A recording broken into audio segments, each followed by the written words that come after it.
What is going on, guys? My name is Williams Prime and welcome back to a new video on the channel. Today we mark the beginning of our top basically videos. I hate Facebook right now. For a bunch of different types of series and stuff. For right now we are doing our top 7 favorite villains, or in this case villains from the seasons. I'm not including all the villains in this because these are my personal favorites, and so if you don't see a villain that I didn't mention in this, then just realize that these are my thoughts, not yours. So, real quick before we do start the thing, I would just like to say that I've not been active, but for now on, I'm going to be more active and stuff. So, starting at number 1 is General Kozu. So, if you don't already know, General Kozu's storyline basically started when the Serpentine were trying to take revenge on Ninjago City, accidentally opening a tomb to a bunch of Stone Warriors. All the Stone Warriors basically wrecked the city and then were found on the Dark Island under Dark Garmadon, Lord Garmadon's control. But basically, General Kozu was the translator as well as general for Garmadon, since Garmadon didn't speak all the gibberish that they kind of spoke. General Kozu was last seen before Day of the Departed in the final battle for Ninjago with the Overlord Dragon and all that, and then he died basically, but he did come back in the Day of the Departed special, but unfortunately not for long, since he went back to the Departed realm, or in this case their version of heaven. Starting at number 2, and by the way, number 1, number 2, all that stuff, that's just because we're going from backwards. So technically, this is number 6, so I'll just put that out. Last one was number 7, this is number 6. So now, number 6, we have Pythor. Pythor, basically, he's all over the place. He's one of my favorites, but he isn't my top favorite. He's been everywhere. He's been in the first 2 seasons. He's been in the third. Well, not the second season. He's been in the 3rd season, and he's been in the 4th. He's kind of been here and there, and he's disappeared. Especially after the Great Devourer was destroyed, we all thought Pythor was dead, until we found out that he was helping the Digital Overlord in the 3rd season of the series. Pythor did pop up in the Day of the Departed special, but he didn't make an appearance in the Hands of Time season, only telling us that Pythor, he's somewhere, and he'll be here. On number 5, we have Moro. Now, Moro, yes, he did turn good at the end of Season 5, and he was helping the ninja with information in the Day of the Departed special, but nevertheless, Pythor was still a really great villain. He had an amazing storyline, in my opinion, and to see that he turned good actually was not that bad. It just shows you that, just like how Optimus Prime and Transformers Prime said, every sentient being has the capacity for change. Moro changed his ways, and he became good when he was about to perish, or in this case die. So that was honorable, and that actually, not to mention, I kind of was like crying at that moment when I saw Wu being like, Moro, like, and all that stuff. That just goes to show you that Moro's story arc was very amazing. At number 4 and 3, technically, we have Achronix and Crux. Now, Crux is at 4, Achronix is at 3. Even though they're on the same team as a villain, and they count as technically one massive villain, they're still apart.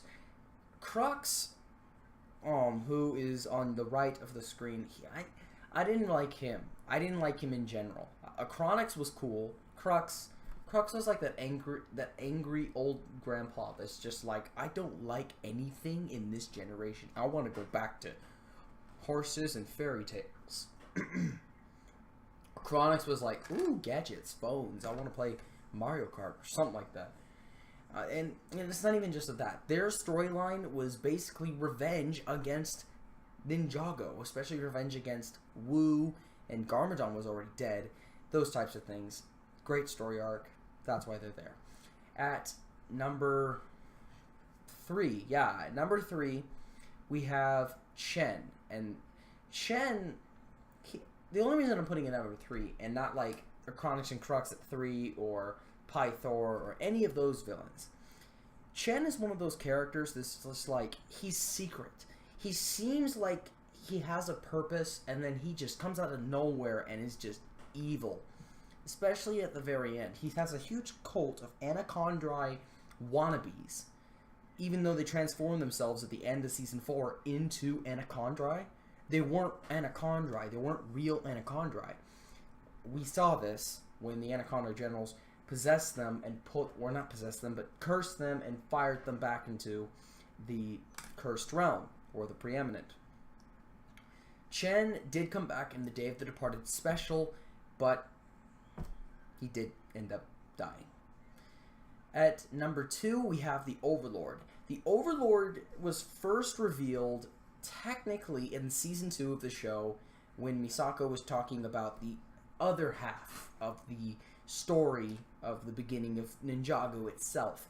The Overlord has only had 2 seasons worth mention. Second and third.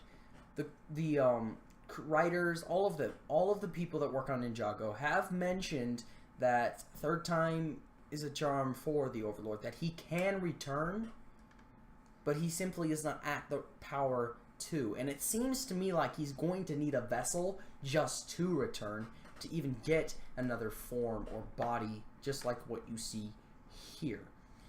The Overlord, I only put him at 2 because he was like, even though he's the Dark Lord, like he's the only Lord, he's not the best villain. And at number 1, we have our best villain, Lord Garmadon. And I know I'm using the Lego Ninjago movie image of him, but it was the only good image I really wanted to use because it was good. Garmadon started at the beginning, he was good, and then he turned evil from the bite of the Great Devourer. And after that, he just went full out evil over the years. He has been good. He loved Misako. He loved Lloyd. Even in the show, when he had 4 arms and he was evil, he loved Lloyd. He never wanted to hurt him. He never wanted to destroy him. It was the evil of the Great Devourer that corrupted him, and that's the thing I love about this character. The struggle of good and evil. He's been possessed by evil since he was a kid, but he still wants to be good. He can't all the time. And when the Overlord possessed him, it all got bad. Until he turned good, kind of like Mora.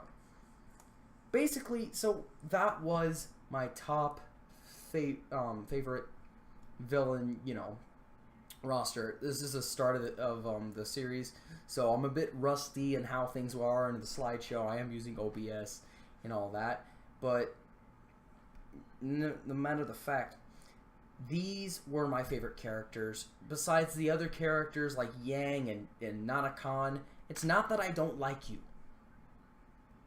It's that I just don't want to use you because you didn't have great storylines. Nanakan, more like Chen was good, but Nanakan, you had the Great Devourer, Samukai.